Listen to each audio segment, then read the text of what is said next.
Henry and the Opinionated Ferret. Ferret was right about everything. Well, that is what she thought. There was a way to walk and a way to run. There was a way to dress and a way to speak. Most important of all, there was a way to believe and a way to think. Ferret was very quick to make sure you were on the right track. "After all," she said, "some of these are most important matters, even of life and death. I have to make sure that others understand, if I am to be of help to them." Ferret's motivation came from a kind heart and was well intentioned, but she didn't realize how it often upset others. Every animal in the forest had their own way of doing things, and when Ferret began lecturing them about how they should change, they resented it. Meanwhile, Henry was enjoying the morning sunshine. After the nippy frost had left jewels on each stem of grass and made the cobwebs glisten in the morning rays, this delicious warmth eased his prickly body. He felt himself like butter melting happily in the gentle glow. "No, no, no!" interrupted Ferret suddenly.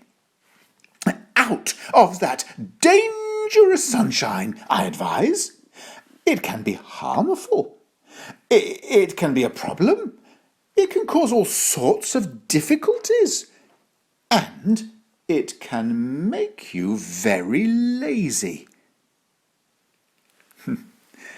Henry was not in the mood for advice, and while acknowledging Ferret and thanking her for her concern, he continued soaking up the sun. Ferret wasn't one to be ignored. "Henry," she continued, "I'm not impressed. I thought you were an intelligent hedgehog, willing to listen. Instead, you are as stubborn as the rest." At that moment, Ferret noticed Rabbit munching some golden buttercups. "Stop, stop, Rabbit dear. You know they are not good for you. Too many, and you will be poorly." Rabbit was lost in a glow of buttercup happiness and didn't want a ferret rain cloud to spoil his day, so he hopped away at speed. Earwig sauntered into view. She was singing, "Thank you, thank you, thank you," as apricot juice trickled from her mouth. Ferret spotted another chance to pipe up. "Earwig, it's no good just muttering mindless thank yous into the air. You must thank the one who created everything." And who might that be?" queried Earwig. It was the chance that Ferret had been waiting for.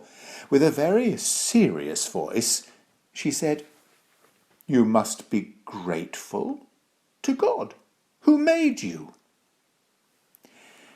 Earwig paused for a moment as he took another delicious bite of his favourite soft pinky fruit, and for a moment was transported to apricot heaven. Then, looking Ferret straight in the eyes, he said, "I think it is more honest just to say thank you. You don't know. I don't know. And no one knows who made the world and worms, crickets, hedgehogs, rabbits, millipedes, swans, ferrets, or apricots. So many claim it was all made by their God, who, for them, is the only God. But that just causes arguments. In fact, no one actually knows what the word God even means.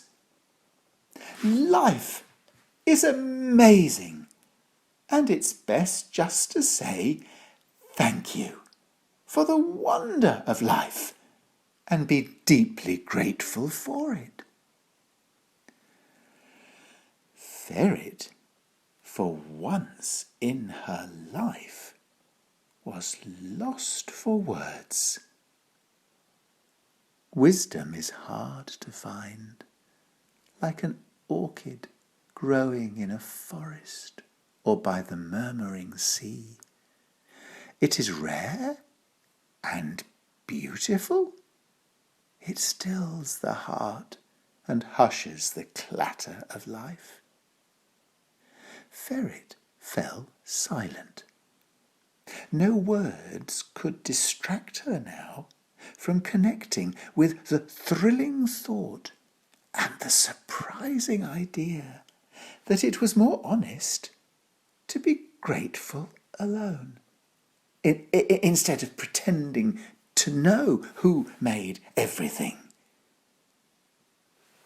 Earwig took a few more welcome mouthfuls of his juicy apricot, and then continued on his way.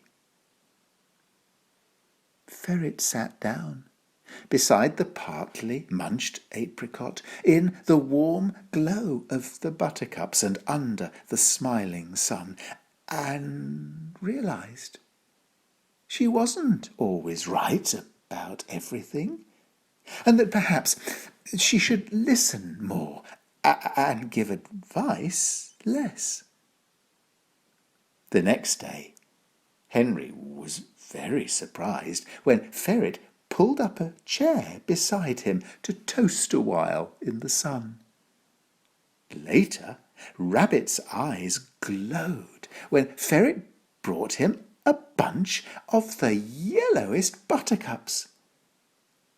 And Earwig smiled as he heard Ferret singing, "Oh, what a morning on the sun-kissed banks, dancing with daisies to express my thanks." The forest became a happier place after Ferret's revelation. There was less friction and fewer arguments, and more chuckles and giggles, as though their world had relaxed a little. And Henry thought to himself, "This is the best thank you, respecting each other's odd ways and learning to live peacefully together."